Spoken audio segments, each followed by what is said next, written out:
तहरीक इंसाफ के लिए बड़ा रिलीफ। सुप्रीम कोर्ट का बानी पीटीआई को अल-शिफा अस्पताल मुंतकिल करने का हुक्म। बानी पीटीआई आइंदा समाअत तक अस्पताल में रहेंगे। बानी पीटीआई का मुकम्मल चेकअप किया जाए। अदालत का हफ्ते में एक दिन अहल खाना से मुलाकात का भी हुक्म। डॉक्टर फैसल सुल्तान और डॉक्टर उस्मा खानम बानी के हमरा होंगे। बानी पीटीआई के अस्पताल मुंतकिली पर सियासत न की जाए। अस्पताल के बाहर अमन अमान की सूरत हाल मुतासर नहीं होनी चाहिए। तहरीक इंसाफ यकीनी बनाएगी कि अस्पताल के बाहर जलसा जुलूस न हो। अदालत ने हुकूमत का एतराज़ भी हुक्मनामे का हिस्सा बना दिया। बानी से मुलाकातों और तिबी सहूलियात की फराहमी का केस की समाअत के दौरान जस्टिस शाहिद वहीद ने रिमार्क्स दिए कि बानी का मेडिकल रिकॉर्ड देने में क्या मसला है। जो मवाद दिया गया वो सिर्फ मेडिकल रिपोर्ट की समरी है। निजी अस्पताल के अखराजात कौन अदा करेगा? रिपोर्ट्स पब्लिक न करने की गारंटी कौन देगा? वकील उस्मा खान ने कहा कि अखराजात हम अदा करेंगे। सलमान अकरम राजा ने यकीन दहानी कराई कि हम रिपोर्ट्स को सियासत के लिए इस्तेमाल नहीं करेंगे। मजीद समाअत 16 सितंबर तक मुलतवी कर दी गई।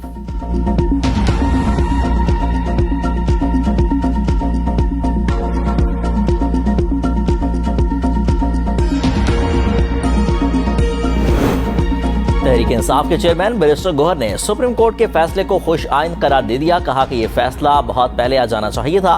कारकुन किसी किस्म का इस्तेमाल न करें। सुहेल आफरीदी ने कहा कि बानी पाकिस्तानी अवाम की आखिरी उम्मीद यही अदालतें हैं।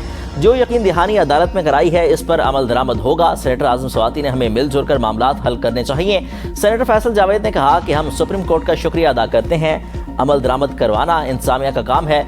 पीटीआई खैर पख्तूनख्वा के सूबाई सदर जुनैद अकबर ने कहा कि ऐसा कोई इकदाम न उठाएं जो हुकूमत या मुतल्लिका इदारों के आइंदा के लिए किसी किस्म का जवाब फराहम करे। कारकुन जिम्मेदारी, नस्ल ज़ब्त और पुरअमन रवैया अख्तियार करें।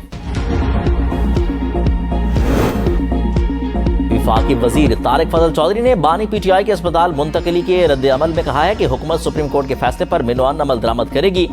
सुप्रीम मुस्लिम लीग नून के सेनेटर नासिर भट्ट ने कहा कि बानी को जहां जाना चाहिए था चला गया। मुझे लगता है कि मियां शहबाज की हुकूमत के खिलाफ एक बार फिर साजिश शुरू होने लगी है। नवाज शरीफ हर दफा वापस आ जाते हैं और साजिशी वहीं रह जाते हैं। बानी पीटीआई की अस्पताल मुंतकिली का हुक्म। सुप्रीम कोर्ट का फैसला शानदार और तारीखी है। अवाम में सियासी बेचैनी का खात्मा होगा। साबिक वज़ीर दाखिला शेख रशीद अहमद का सुप्रीम कोर्ट के फैसले पर वीडियो बयान। कहा कि आज के फैसले से लोगों को एहसास हुआ कि अदालतें अभी जिंदा हैं। जेलों में बेगुनाह कैद अफराद को रिहाई और सहूलतें मिलेंगी। आज के फैसले ने अदलिया और जस्टिस शाहिद वहीद के बेंच का परचम बुलंद कर दिया। फैसले से अदलिया की आज़ादी में इजाफा और इसे 4 चांद लग गए। बानी को सेहत की सहूलत मिलना उनका हक, अल्लाह उन्हें सेहत दे। सूबों का फैसला पार्लियामेंट और अवाम ने करना है। पीपल्स पार्टी के सूबों से मुतल्लिक मौक़िफ़ में कोई तब्दीली नहीं आई। सिंध में असम्बली के सूबे के मामले पर कई करारदादें आ चुकी हैं। सीनियर सूबाई वजीर शरीर नाम बिमन की प्रेस कॉन्फ्रेंस। कहा कि आइन में तरीक़ाकार मौजूद, कोई शख्स आइन से बाहर नहीं जा सकता। सिंध के अवाम परेशान न हो। उनके नुमाइंदे असम्बली में मौजूद हैं। जज्बाती तकारीर से सूबे का माहौल ख़राब नहीं करना चाहिए। नफरत अंगेज़ बयानात से कराची का माहौल ख़राब करने की कोशिशें की जा रही हैं। सिंध के तमाम लिसानी ग्रोहों को मुत्तहिद होकर रहना चाहिए। अवाम इश्तियाल अंगेज़ बयानात का जवाब उसी लहजे में न दें। सिंध का माहौल ख़राब नहीं होने देंगे। ये सूबा पुरअमन रहेगा। सिंध काबीना ने पास्को से खरीदने की मंजूरी दे दी है। 4150 रुपये मन रेट होगा। 25 एकड़ तक जमीन रखने वाले किसानों के लिए सब्सिडी पैकेज भी मंजूर।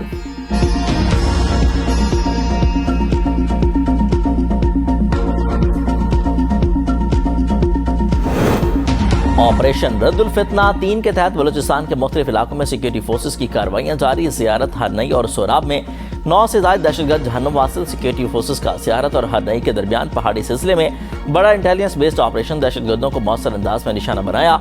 8 दहशतगर्द हलाक। सोराब में 1 दहशतगर्द जहन्नुम वासिल हुआ। हलाक दहशतगर्दों के कब्जे से एमुनेशन, मैगजीन, दस्तीबंद, वॉकी टॉकी, मोटरसाइकिल और दीगर सामान बरामद।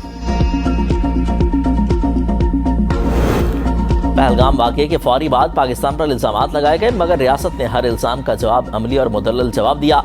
वज़ीर इत्तलात अताउल्लाह तरार का तकरीब से खिताब। कहा कि पहलगाम वाक़े पर शफाफ बैनुल-अक़वामी तहकीकात की वज़ीर आज़म की पेशकश ने भारतीय बयानी को बेनकाब कर दिया। भारत पाकिस्तान के पर क्रॉस बॉर्डर टेररिज्म का इल्ज़ाम लगाता है, मगर खुद बैरून मुल्क कार्रवाइयों में मुलविस रहा। पाकिस्तान ने आलमी सतह पर वाज़ेह किया कि दहशतगर्दी के इल्ज़ामात का हकीकत पर मबनी जवाब दिया जाएगा। पाकिस्तान ने दहशतगर्दी के खिलाफ जंग में 90,000 जानों की कुर्बानियाँ दी। पाकिस्तान का इंसाया दहशतगर्दी बयानी आलमी सतह पर मौसर अंदाज में तस्लीम किया गया। 2017 में दहशतगर्दी का मुकम्मल खात्मा हो चुका था। दहशतगर्दों और सहूलतकारों को दोबारा आबाद करने की पॉलिसी ने इसदाद दहशतगर्दी की कोशिशों को नुकसान पहुंचाया। रियासत मुखालिफ बयानी और जहनसाजी के खिलाफ मौसर निज़ाम तैयार करना जरूरी है। नेशनल एक्शन प्लान के तहत मौजूदा कानूनी फ्रेमवर्क को मजीद बेहतर बनाया जा रहा है। वज़ीर आज़म और फील्ड मार्शल पाकिस्तान का मुस्बत तशख़्ख़ुस उजागर करने के लिए पुरअज़्म हैं।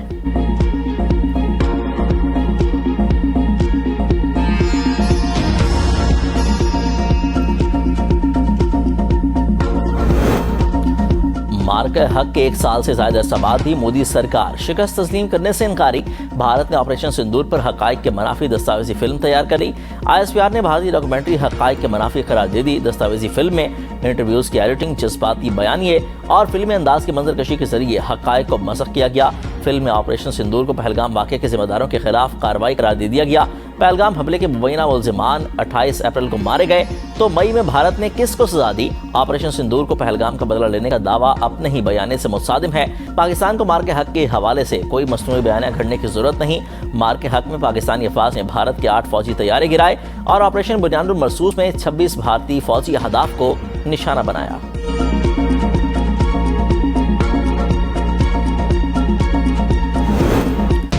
वज़ीर-ए-आज़म शहबाज शरीफ की ज़ेर सदारत नेशनल यूथ एम्प्लॉयमेंट पॉलिसी पर अमल दरामद का जायजा इजलास। वज़ीर-ए-आज़म ने नौजवानों को रोजगार के मौके फराहम करने के लिए मरबूत और मौसर इक़दाम यकीनी बनाने की हिदायत कर दी। कहा कि पॉलिसी पर पेशरफ्त का जायजा इजलास हर माह होगा। हुनरमंद नौजवानों को बाइज़्ज़त रोजगार की फराहमी हुकूमत की अवलीन तरजीह है। ख़वातीन समेत बलूचिस्तान और खैबर पख्तूनख्वा के नौजवानों को रोजगार के मौके फराहम करने पर खुसूसी तवज्जो दी जाए। वज़ीर-ए-आज़म ने नौजवानों को मार्केट की तलब के मुताबिक हुनरमंद बनाने और अंदरून और बैरून मुल्क रोजगार से हम आहंग करने की हिदायत कर दी।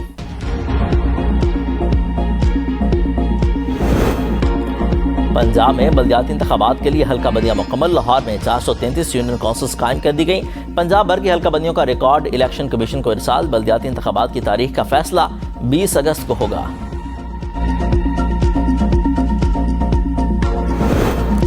पंजाब में साफ पानी की फराहमी के लिए बड़ी पेशरफ्त। वाटर फिल्ट्रेशन प्लांट की बरवक्त तकमील का हुक्म। वज़ीर आला पंजाब मरियम नवाज शरीफ की ज़ेर सदारत छठा इजलास। हर जिला में प्रोजेक्ट्स पर पेशरफ्त का तफसीली जायजा लिया गया। भावलनगर, भावलपुर, राजनपुर, तलागंग, अटक, रावलपिंडी, चेहलम, रहीम खान और चकवाल में 2778 वाटर फिल्ट्रेशन प्लांट्स प्रोजेक्ट की रिपोर्ट पेश। पोटोहार के इलाके में स्मार्ट डैम के जरिए साफ पानी मुहैया किया जाएगा। राजनपुर और रहीम खान के खारे पानी वाले इलाकों में 95 RO प्लांट और 52 UF प्लांट लगाए जाएंगे। मरियम नवाज ने कहा कि साफ पानी की दस्तियाबी हर फर्द का बुनियादी हक है।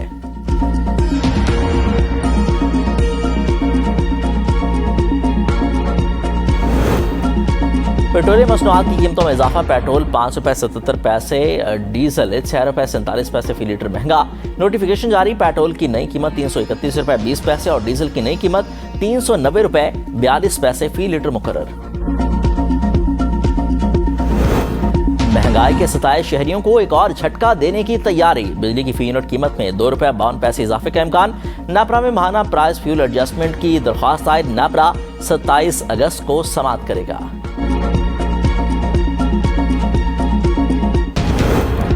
इस्लामाबाद के इलाके मदीना टाउन में छत गिर गई। मियां बीबी जाँ बहक। मरने वालों की उम्र 50 से 60 साल के दरमियान थी। 17 साल लड़की जख्मी हालत में अस्पताल मुंतकिल। बारिश के दौरान पार्लियामेंट हाउस की छत भी टिपकती रही। फर्श पर पानी फैलने से बचाव के लिए टोकरी रख दी गई।